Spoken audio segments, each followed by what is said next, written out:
Друзья, исторические устои нашего общества, базирующиеся на национальном характере, являются ярким примером демократического устройства чеченцев, и без сомнения это единственная форма существования нашего народа как в прошлом, так и в будущем.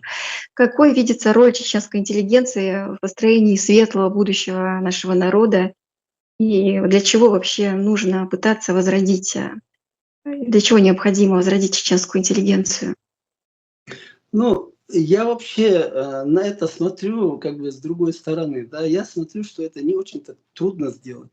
Мы имеем опыт людей, опыт наших соседей Грузии, да, когда Саакашвили собрал всю грузинскую интеллигенцию, собрал людей, которые закончили по 1, 2, 3 университета в разных странах Соединенных Штатов, европейских государствах, и привезли их домой, пригласили домой. Я был в 2009 году в Грузии, разговаривал с депутатами парламента.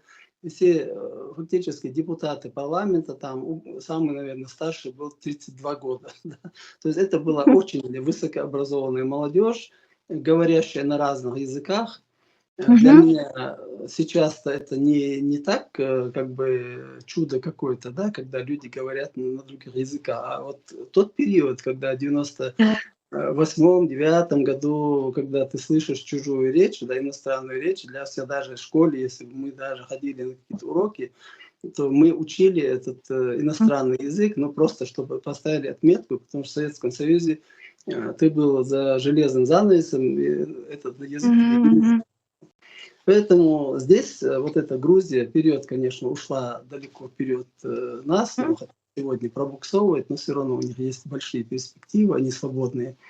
Нам это предстоит сделать. У нас в Европе растет очень много грамотной, высоко такой грамотной профессионалов, молодежи, на которую мы должны обратить внимание.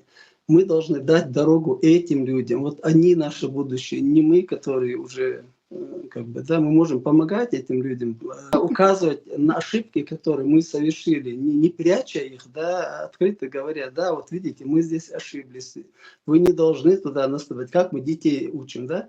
Если ребенок там вот тут споткнешься, туда не ходи, сюда ходи, вот так точно так же учат и политиков, учат в школах, учат в университетах, везде это жизненный и опыт, человеческий опыт, который надо передавать подрастающему поколению.